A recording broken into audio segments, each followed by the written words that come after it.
Well, Harvey Weinstein's in deep trouble tonight, as we've reported, but his personal downfall by itself will do nothing to fix what is apparently a pretty toxic culture in the broader entertainment industry.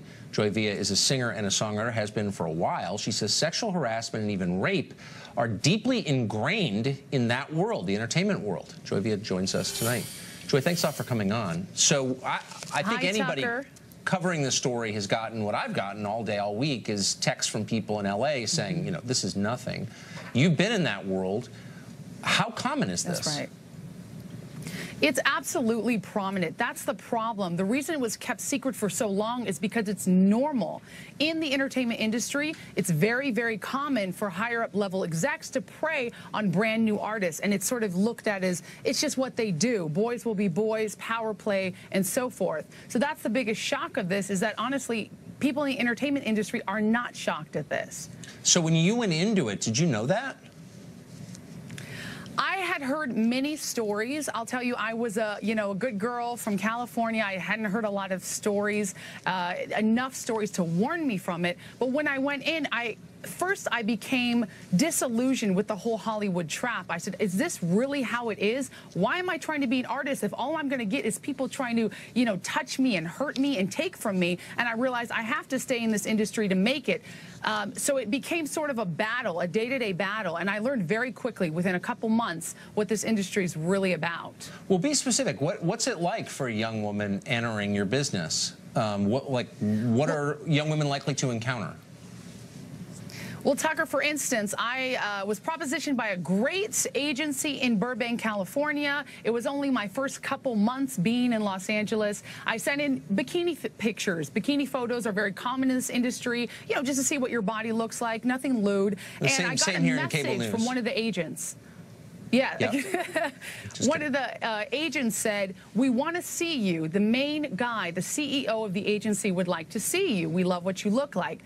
So I was ushered into a meeting with the owner, the main guy. I was very, very excited. I was all of probably 19 years old. And he closed the door and he said, we love what you look like.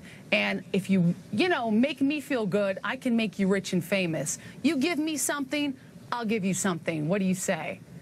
And I was absolutely disgusted, and I turned around. I was embarrassed. I looked down at the carpet. I said, I'm so sorry. This is not for me. No, thank you. And I backed out of there as fast as I could. But unfortunately, I was probably one of many girls he had propositioned, and it was very straightforward. So he was that direct about it? I'll do something for you. So there was no mistaking his meaning at all? No, that was the worst thing. It was not something sort of sly. It wasn't even a wink wink. It was, here's the deal. You do this for me and I will make it worth your while. It was straight up prostitution, and that's really how Hollywood is run these days. And I think it has been for a very long time. And we're going to see a lot of these stories come out even more, because the Tower of Hollywood, this Hollywood swamp, is starting to crumble. If Weinstein is getting, pulled to the surface, all these other smaller players are going to start to be pulled to the surface. And they're taking everyone down. I believe you. Of course I do. And I've heard the same thing from others. But the part I don't understand is why nobody said anything. That's so over the top. That why didn't someone, why is this the first time we're hearing this?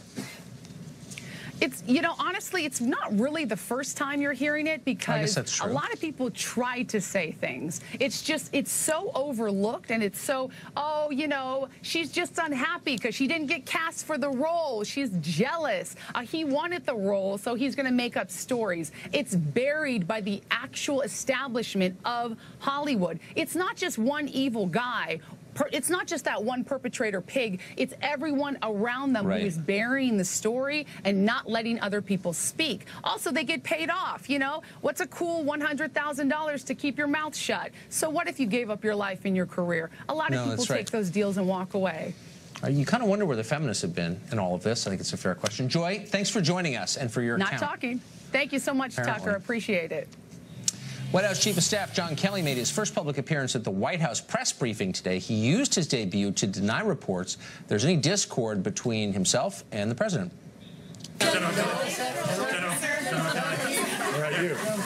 Offer to you that although I read it all the time, pretty consistently, I'm not quitting today.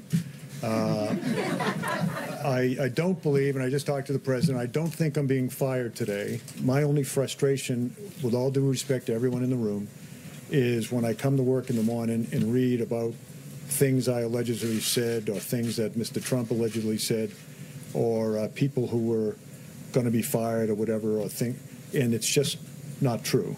That's my frustration. I mean no disrespect to y'all. Just the iron hand that I brought to the staff. No, but did you? No. Is that how you see it? You don't see that you have an iron hand? Just put some organization to it. Well, can you explain? Put a smile on my face. You guys with the cameras always catch me when I'm thinking hard, and it looks like I'm frustrated and mad. I don't know all the names, so you. Do his tweets make your job more difficult, General Kelly? No. No. Tweets don't make